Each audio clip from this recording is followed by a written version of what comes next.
Para sa mga estudyante kong hindi pa marunong mag-add at mag-subtract ng polynomials, ang video ito ay para sa inyo. Without further ado, let's do this topic. Our topic is about adding and subtracting polynomials. Objectives: after the lesson, you are able to define polynomials, combine like terms, add and subtract polynomials. Okay, but before we going to the discussion and solve some of the problems involving adding and subtracting polynomials, let us discuss first what is meant by polynomials. Polynomials is defined as an expression which is composed of variables, constants, and exponents that are combined using mathematical operations such as addition, subtraction, multiplication, and division. How to add polynomials? Okay, simple lang, i-add natin itong tatlong polynomial, 5x plus 3y at itong 4x minus 4y plus z at itong negative 3x plus 5y plus 2z. Ito ding tatlong ito na tinatawag na polynomials ay pwede rin itong tawaging expression. Okay. So, ganito paano mag-add ng polynomials.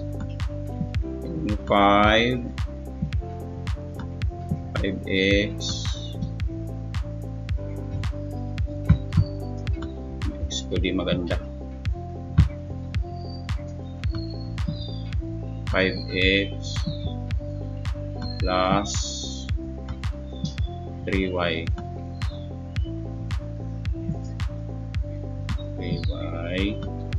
I-include lang natin siya ng parenthesis. Ito. Tsaka lagay tayo ng plus sign dito sa pangalawang polynomial, 4x minus 4y plus z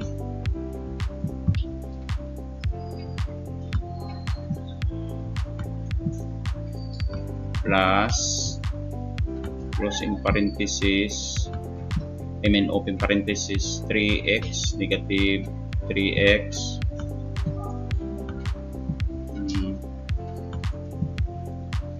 plus 5y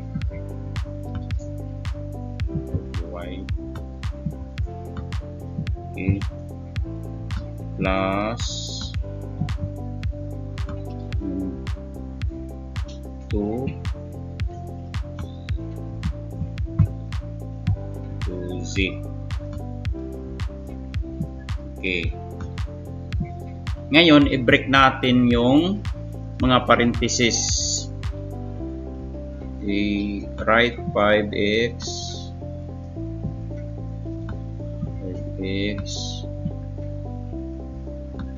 plus 3y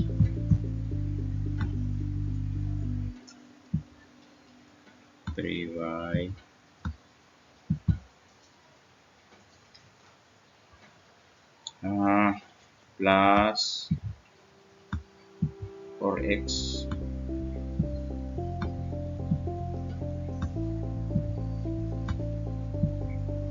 minus 4y, yung y natin, gandahin natin yung y,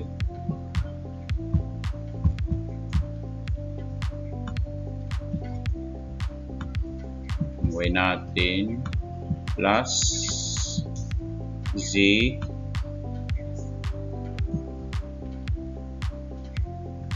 ngayon Dito naman, yung positive na sign, i-multiply natin dito sa negative 3x. Okay, so ang labas niya ay negative 3x. 3x.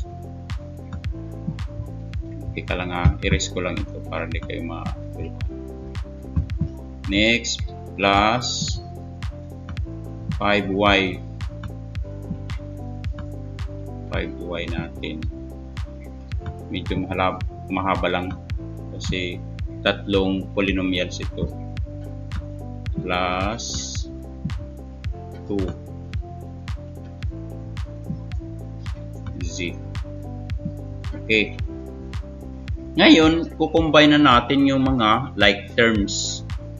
When we say like terms, these are terms which are identical in terms of variables and exponent. Okay. Umpisa tayo dito sa 5x. Anong kaparehas niya? Ito, mga like terms ito. 5x dito sa 4x saka dito sa negative 3x. Negative 3x. Ngayon, i-add natin sila. Yung 5x plus 4x ay 9x. I-subtract natin yung negative 3x. So, ang sagot niya ay positive 6x. Positive 6x. Okay. Ngayon, ito naman yung 3y. Kukombine natin siya ng like terms. 3y plus negative 4y at saka dito sa positive 5y. Ngayon, pag i-add natin yung 3y dito sa 5y ay 8y siya. I-subtract natin yung negative 4y. Kaya ang sagot dito ay positive 4y. Positive 4y. At saka i-combine din natin yung z. I-add din natin ang z. Ang dito sa first na polynomial wala siyang z, kaya dito tayo sa pangalawa at sa pangatlong polynomials. So pag i-add natin itong z dito sa 2z, magiging 3z siya kasi mayroong itong coefficient na 1. So ang sagot dito ay 3z. Okay? So ito yung final na sagot natin pag in-add natin itong tatlong polynomial. So ganun lang ka simply mag-add ng polynomials. Okay, what about this polynomials? Okay, ganito pa rin. Sulat natin itong tatlong polynomials. Sulat muna natin din, i-add natin. So, silang tatlo. Okay, so 3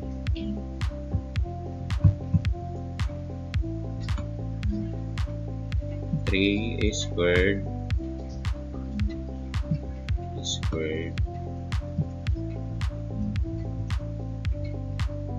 plus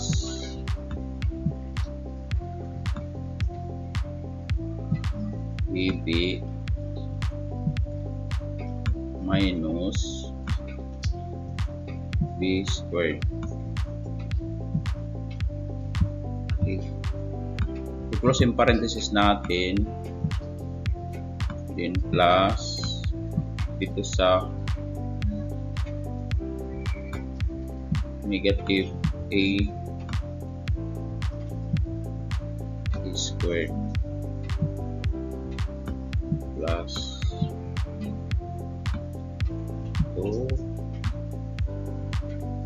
2AB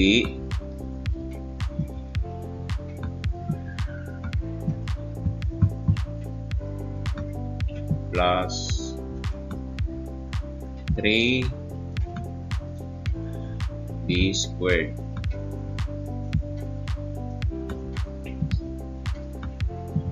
plus dito sa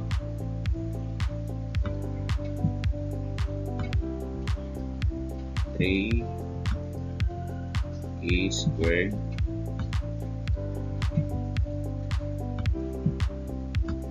negative 10a ab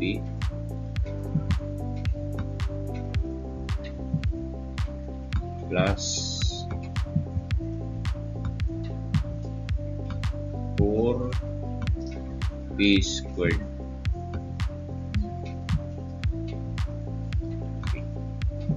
Medyo mabagal lang tayo kasi tatlong polynomials siya. Ngayon break na natin yung parenthesis. This becomes 3b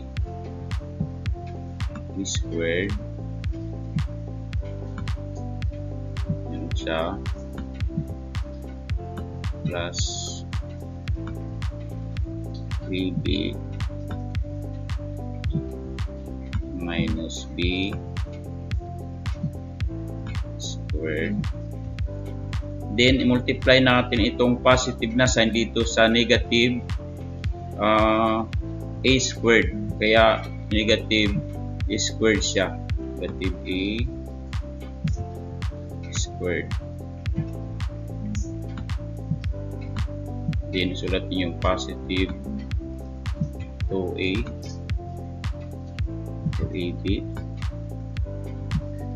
plus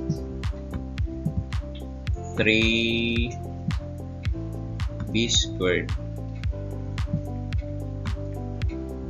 Saka dito i-add natin itong 3b squared minus 10ab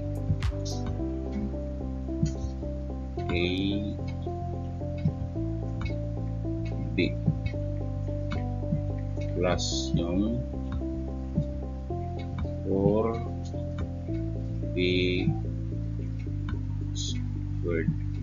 Ngayon, combine like terms na tayo. Dito, i-add natin itong 3a squared dito sa negative a squared saka dito sa 3 positive 3a squared. So kung i-add natin yung 3a squared plus 3a squared minus a squared, so ang sagot niya ay 5a squared. Okay, dito naman sa ab plus dito sa 2ab ay 3ab. 3ab positive, saka i-combine natin itong negative 10ab, so ang sagot niya dito ay negative 7ab. Okay, so dito naman sa negative b squared, i-combine natin dito sa 3b squared, siya ay positive 2b squared plus dito sa 4b squared, so ang sagot niya ay positive 6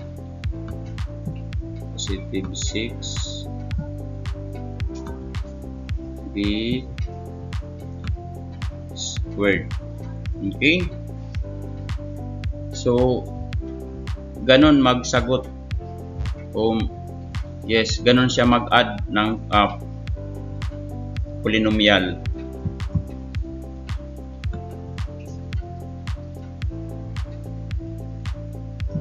Okay. So next, how to subtract polynomials. Okay, so we have steps in subtracting polynomials. First, enclose the subtracting polynomials into brackets such that the minus sign is prefix. Next, now remove the brackets by manipulating the sign in each term of a polynomials. Arrange the like terms together and add them together. Okay. So let us apply the steps. Okay, so we have our polynomial, which is 2x minus 5y plus 3y and 5x plus 9y minus 2z. Ngayon na sabi niya dito, subtract the following polynomials: 2x minus 5y plus 3c from the 5x plus 9y minus 2z. Okay, so the first polynomial that appears before the word from is the subtracting. That is a subtracting polynomial. Okay, so next we have to write first the polynomials after the word from. Okay, so let us write 5x plus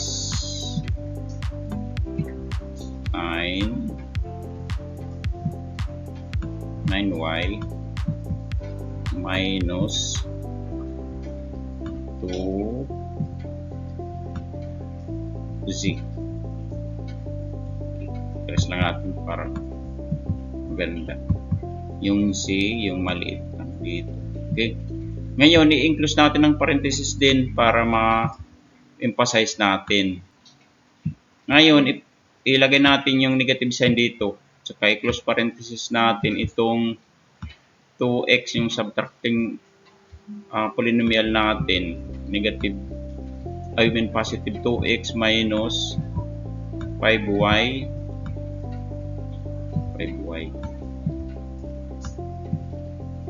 plus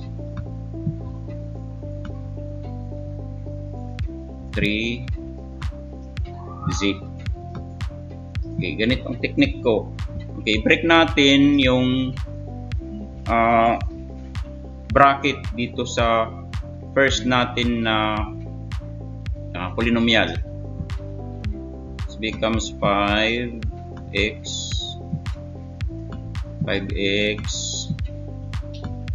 plus 9y minus 2z. Okay, lang, tusin natin para. Pero ito mga estudyante ko, z ito. Sige. I-ano natin, i-multiply natin itong negative sign na ito dito sa loob ng parenthesis. Lahat ng terms dito sa parenthesis na ito ay i-multiply natin yung negative sign. Ganito siya.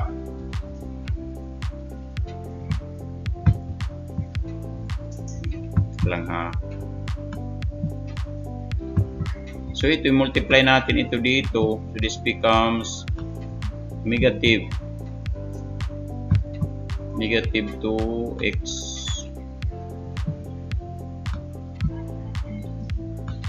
at saka dito rin multiply natin dito. So it becomes positive. Magiging yung negative sign natin, multiply natin dito sa negative 5y, maging positive 5y na siya. Positive 5y. Ngayon, i-multiply din natin itong sign na ito dito sa term na ito. So, magiging negative siya. Negative 3z siya. Ngayon, combine like terms na tayo. Combine like terms natin. Ito, 5x, 5x. I-combine natin dito sa negative 2x. So ang sagot niya ay positive 3x, positive 3x. Ngayon, combine naman ito natin yung positive 9y dito din sa positive 5y. So, ang sagot niya ay 14.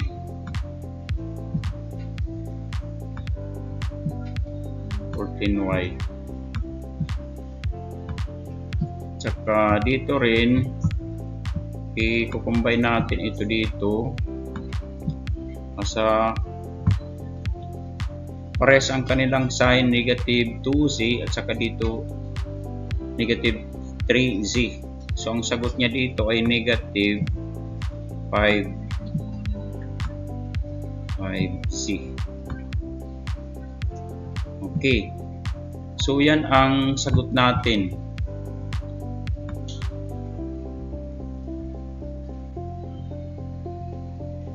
Okay, so ganun lang mag-subtract ng polynomials. Manood kayo dito kasi alam kong marami ang nalilito ng mga bata. Manood kayo dito. Maraming nalilito sa pag-subtract ng polynomials. What about this problem? Ganito lang yan.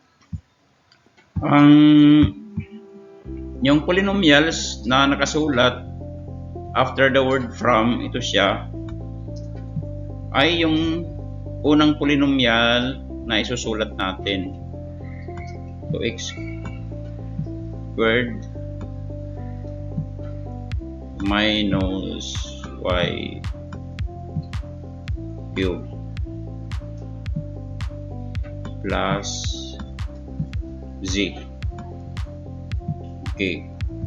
Close parenthesis muna natin dito sa subtracting polynomial na negative 6x squared minus 8y cubed plus 15z.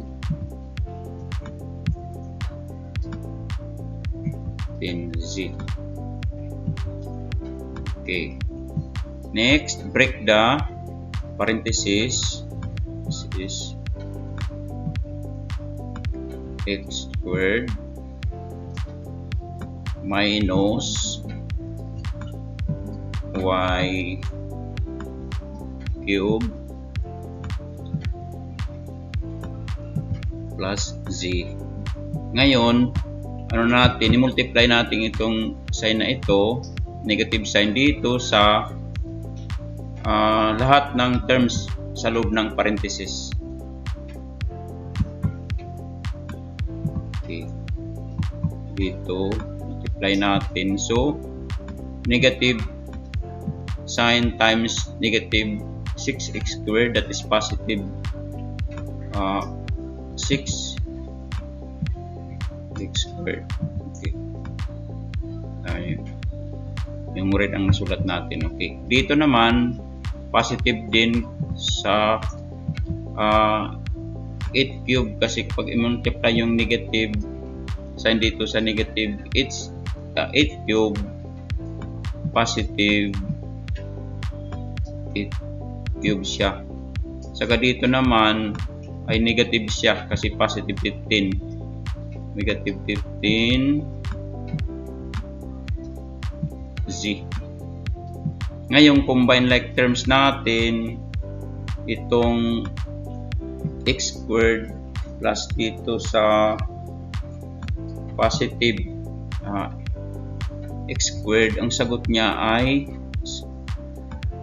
7x squared. Okay. Dito naman sa negative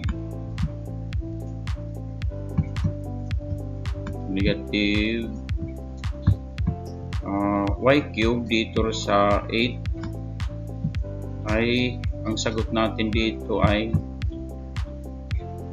positive 7 cube. Tsaka dito, sa pag-i-combine natin ang z dito sa negative 15z, ang sagot niya ay negative 14. Negative 14z. So, yun ang sagot natin.